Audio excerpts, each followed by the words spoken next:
আমাদের এক্সপেরিমেন্টের নাম হচ্ছে to determine the wavelength of sodium light by biprism method. তাহলে অর্থাৎ আমাদের বায়োপ্রিজম ইউজ করে এখানে সোডিয়াম লাইটের ওয়েভলেন্থ বের করতে হবে। এখানে আমাদের এটা হচ্ছে বায়োপ্রিজমটা একটু দেখা, এখানে হচ্ছে এটার জন্য দেখা যাচ্ছে ওই যে এটাকে বায়োপ্রিজম এখানে সেট করার সময় এটা এ প্রান্তটা রাখতে হবে সামনে, এটা সামনে রাখতে হবে, এটা পিছনে রাখতে হবে। এই বেস প্লেটটা থাকবে এ পাশে, বেস প্লেটটা থাকবে এ পাশে, মানে এই বায়োপ্রিজমের এখানে দুইটা পৃষ্ঠ, একটা পৃষ্ঠ একটা পৃষ্ঠ।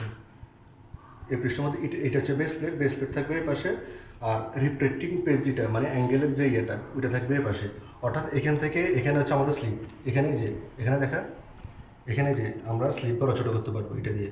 প্রথমে আমরা স্লিপটা একটু বড় রাখবো, স্লিপ বড় রেখে প্রথমে এখানের মধ্যে বেজের মধ্যে যখন লাইটটা যখন পড়বে সেটা এখানে এই যে এই অ্যাঙ্গেলের কারণে এখানে সেগুলো স্প্লিট হয়ে যাবে, বিভক্ত হয়ে যাবে। আর এখানে ইয়ের পজিশনটা দেখা কোথায় আছে, বায়োপ্রিজমটা কোথায় আছে দেখা, বায়োপ্রিজম পজিশন। তো এখানে আমরা কী করবো, প্রথম টেকনিক হচ্ছে ইয়েটা একটু বড় রাখবো যাতে আমাদের এখান থেকে যে আলো আসে।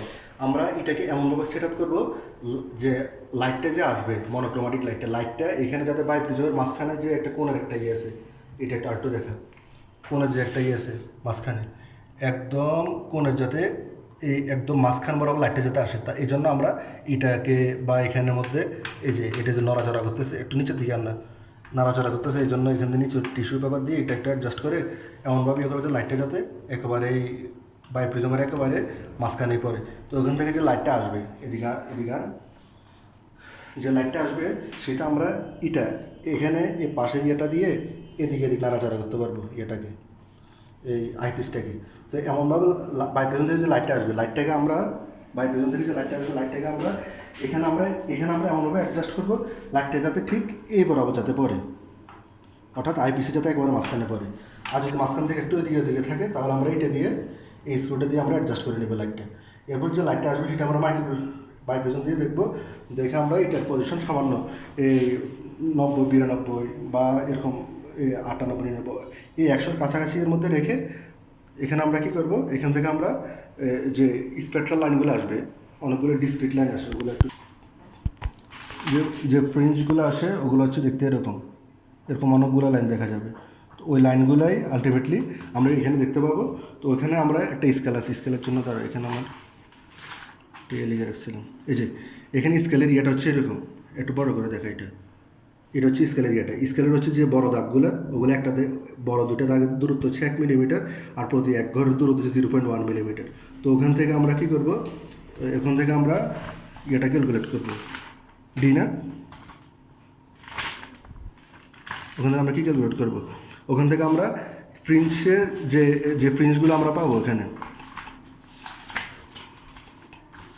যে ফ্রিঞ্জগুলো পাবো এই ফ্রিঞ্জগুলো সাপোজ এই ফ্রিঞ্জটাকে আমরা সাপোজ এন ধরে নিব, তাহলে পর ঠিক এখানে কি ডার্ক ব্রাইট না তৈরি, তাহলে এটা হচ্ছে আমার এন, এই মাঝখানের এটা এন হলে ঠিক তার পরটা হচ্ছে n+1, ঠিক তার পরটা হচ্ছে n+2, ঠিক তার পরটা হচ্ছে n+3।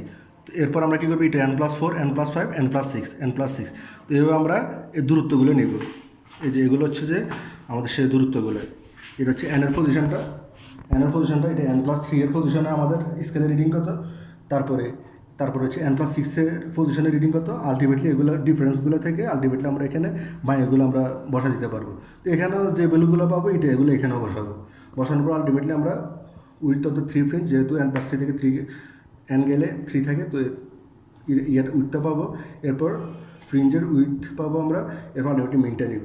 এটা হচ্ছে যে ফ্রিঞ্জ উইথ। আর এখান থেকে আমরা ক্যাপিটাল ডি ক্যালকুলেট করি না, এটা হচ্ছে যে স্লিপ থেকে। তো স্লিপটা আলটিমেটলি থেকে হচ্ছে আমার 0 পজিশনে, এই 0 পজিশনে থেকে স্লিপটা, তো 0 পজিশন থেকে শুরু করে একদম এখানে আইপিস যে পজিশনে আছে, সাপোজ এখানে কত, কোন পজিশনে আছে আইপিস, এই যে এই দাগটা 97.7 বা 8 মধ্যে আছে, এটা হচ্ছে আমাদের ডি এর দূরত্ব, ক্যাপিটাল ডি, অর্থাৎ স্লিপ থেকে আইপিসের দূরত্ব। এরপর হচ্ছে আমরা স্মল ডি বের করবো কী দিয়ে, স্মল ডি বের করবো আমরা সূত্র দিয়ে, এটা হচ্ছে এটা, এই সূত্র দিয়ে ডি ইকুয়াল রুট d1/d2। এটা আমরা কীভাবে পাবো, এটা হচ্ছে আমরা ওখানে কনভেক্স লেন্সটা বসাবো, এই লেন্সটা বসাবো হচ্ছে আমরা এভাবে বসাবো, অর্থাৎ এই প্রান্তটাও ও সেম বাইপ্রিজমে যেরকম এই প্রান্তটা সামনে ছিল, এখানে এই প্রান্তটা সামনে রাখবো, রেখে কী করবো, জাস্ট আইপিসের আগের পজিশনটা ফিক্সড রেখে আমরা এখানে এদিকে দিক নাড়াচাড়া করলে আমরা দুটো ডিসক্রিট লাইন দেখতে পাবো। এরকম দুটো ডিসক্রিট লাইন দেখতে পাবো। এটার পজিশন আমরা স্কেল থেকে নিব, এটার পজিশন নিব, এরপরে দুইটার পজিশন থেকে যেটা আইপিসের কাছে থাকে ওইটাকে আমরা D2 ধরে নিই, তো ওইটা থেকে D2 পাবো। যেটা দূরে দূরে থাকলে এখানে একটা সমস্যা হয়, সেটা হচ্ছে যে আমরা এদিকে যদি নিয়ে যাই তখন দেখা যাচ্ছে এই পজিশনের জন্য যে আমরা সুন্দরভাবে দুইটা পাইছিলাম, মানে দুইটা পাইছিলাম, প্রিন্স পাইছিলাম, ওগুলা পজিশনগুলো যখন এদিকে নিয়ে যায় তখন দেখা যায় লাইটটা এখান থেকে এদিকে সরে যেতে বা এদিকে সরে যেতে পারে, তখন আমরা এটা দিয়ে অ্যাডজাস্ট করবো। ঠিক আছে, এটা দিয়ে আমরা অ্যাডজাস্ট করে লাইটটাকে আবার এখানে আনবো, এনে ওইখান থেকে আমরা কী করবো, এদিকে এনে এটাকে একটু এদিকে এনে আমরা এখান থেকে D1 এর জন্য প্রিন্স পাবো। তো দেখা যাবে যে এটা A আর B না, তো একটাকে A একটা B, তো স্লিপ পাবো। প্রথমে যদি D2 এর জন্য যদি দেখা যাবে সেটা একটু ছোটো আসে, ওইটা একটু বড় আসে, আমি কালকে দেখছিলাম গতকাল। তো এটা হচ্ছে যে একটু বড় আসবে, তো এটা থেকে আমরা D1টা পাবো। এই পজিশন নিয়ে এখান থেকে আলটিমেটলি আমরা একটা থেকে একটা বিয়োগ করে আমরা D1টা পাবো। এরপর আমরা D=√D1 D2 থেকে ব্যবহার করে আমরা স্মল d এর মানটা পাবো।